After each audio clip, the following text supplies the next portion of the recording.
morning, fans of the GBA Season 7 Week 9 against the San Jose Sharpedos. And Tom with an exclamation point. If you don't know what my team is, go check out my team builder. That link is in the description. I'm not sure why you're watching this if you don't even know what the team I'm going to be bringing is.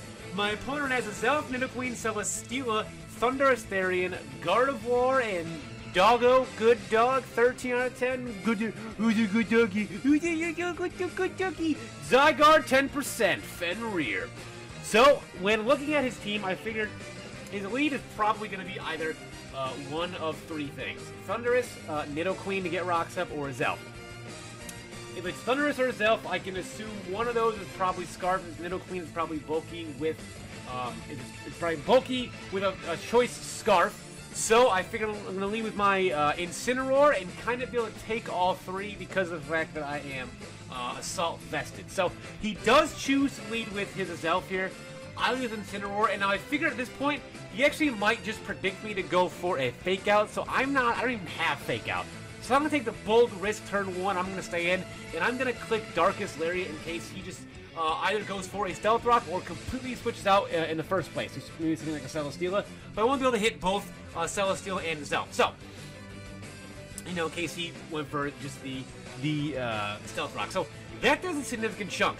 Now I'm like almost sure, not almost sure, I'm pretty sure I can do a lot of damage here with a Flare Blitz. Obviously, that doesn't take a fucking rocket scientist to figure out. So he thinks that I might be choiced. I fire a Flare Blitz, but holy shit, I killed it. Holy shit, I don't kill it!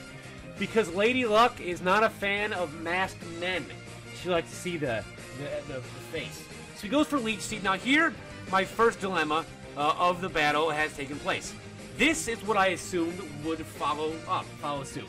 So he has a Nidoqueen that can resist a Flare Blitz and most likely have speed. If he was running a defensive Nidoqueen, he could maybe be 3-hit KO'd by Flare Blitz.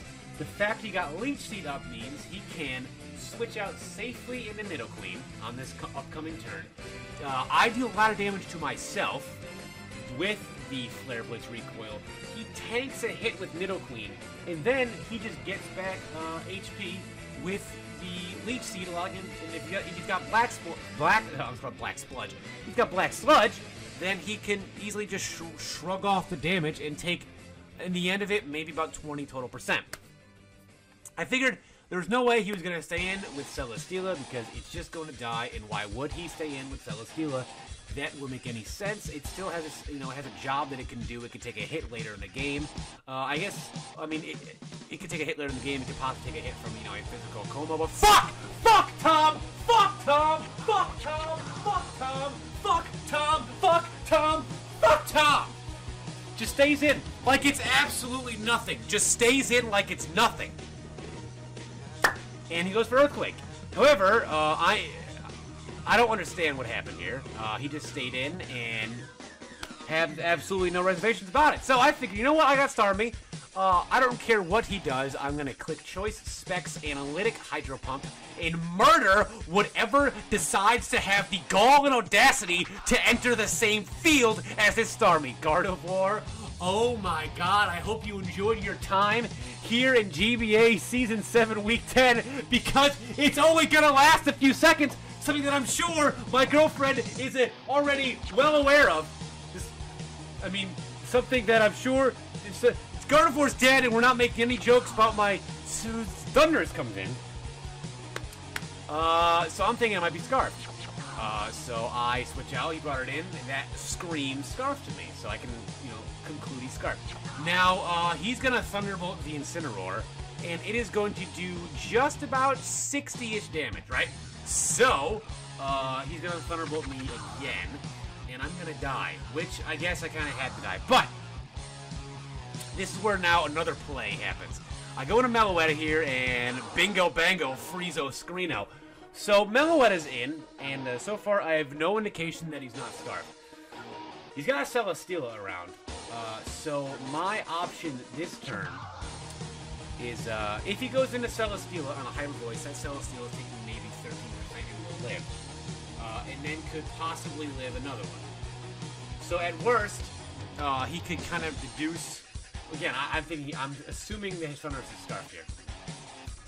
So I can deduce that he doesn't want to risk his Thunderous because he needs it for Starmie. So why would he want to risk taking a Hyper Voice? He's obviously not going to kill me if he's not Scarf, because Melwet is bulky, and I don't think he wants to take a lot of damage onto this Thunderous. So I'm assuming he's going to go to Celesteela. At least at worst case, it's fodder to allow him to get, you know, if he's got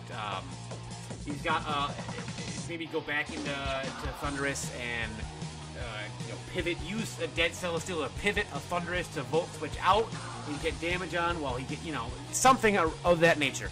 I assumed he wouldn't say anything because this is the point. If he's going to sacrifice Celesteela, Incineroar's dead, and I still have Xurkitree at full.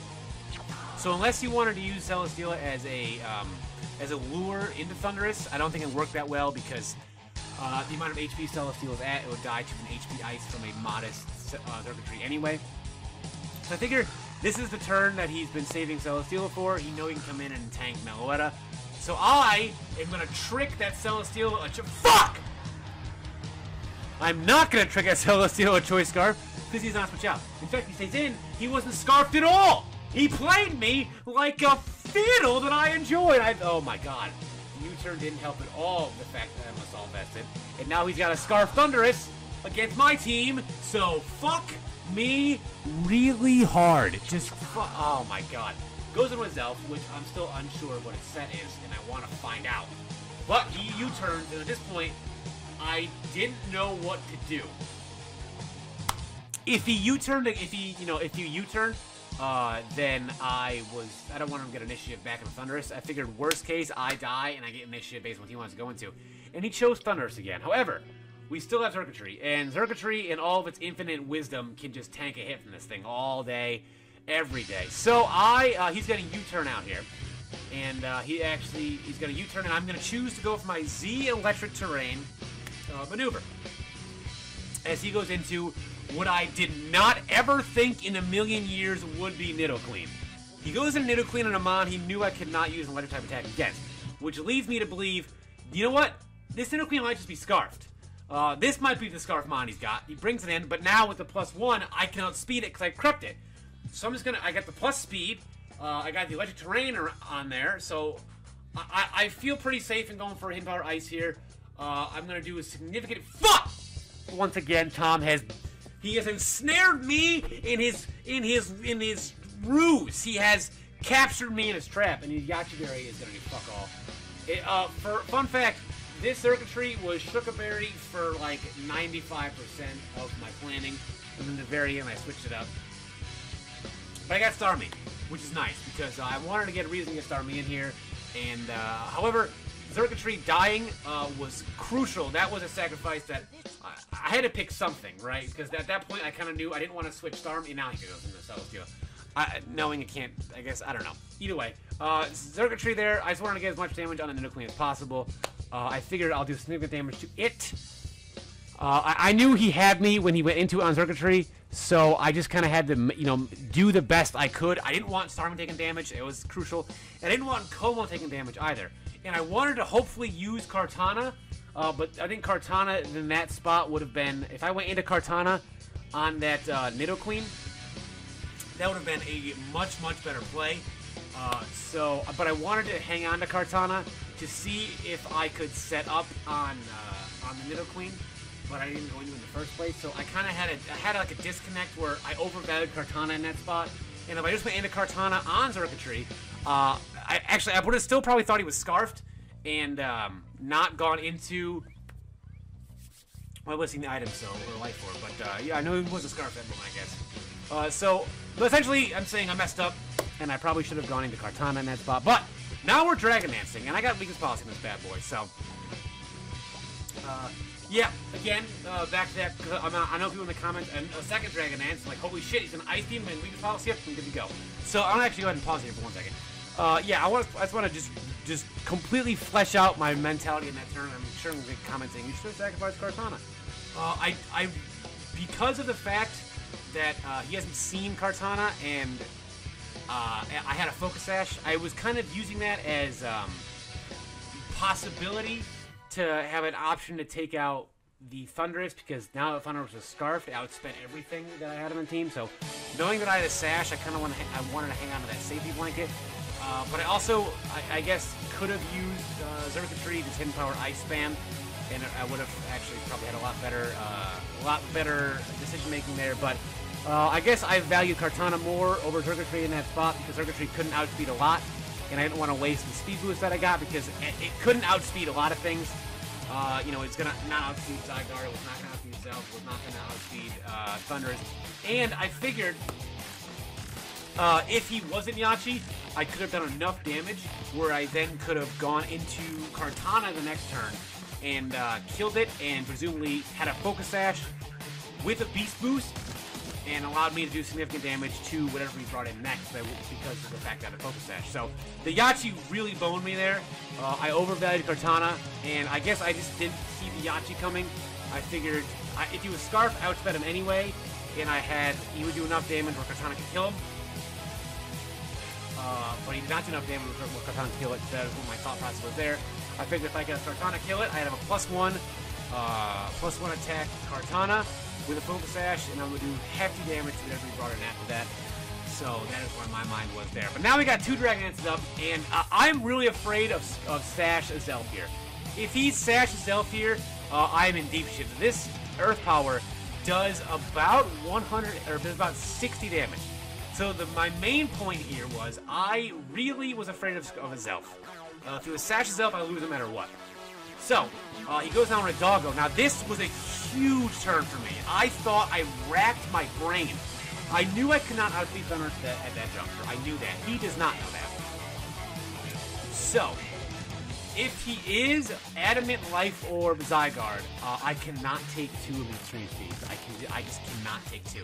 If he's not Life Orb, I can take another one, and I can go for it. I can take 2, and then I go for a Dragonant. One more Dragonant to outspeed everything less than a team and kill him. However, if he is not, then there is a chance that. So this is my thought process here. It's a long-winded thought process. So, if he is Adamant Life Orb, I will die to 2 extreme speed. Okay, I will just straight up die, so I cannot go for a Dragonant. If he is anything but that set, I can take another one and go for a Dragonance. But if he, let's say he's not Adamant Life Orb, and I kill with the next Dragon Claw, I will be at about I don't know, 30-ish%. Now a little more than that. I would say about 35%. And then that's if he's not. And then that'll allow me. I can take a U-turn from that Thundurus. I can take a Volt Switch from that Thundurus. I can take a Thunderbolt from that Thundurus. I don't know what his 4th move is. If it's not a Hidden Power Ice or a Psychic, it won't matter what he has left because I will just straight up win. Assuming he doesn't have Sash Zelf. If he's got Sash Zelf, it doesn't matter. But I think if he had Sash Zelf, he would have gone into it right here. Because he didn't, I'm assuming he's not Sash or Scarf Zelf. I'm also assuming he does not have a move on Thundurus that can hit me for enough damage, or he just assumes I'm going to outspeed and kill him. So, I want to recap all of my thoughts here, because there was a lot of them. If he's not Adamant Life Orb, and I go for a Dragonance, I win.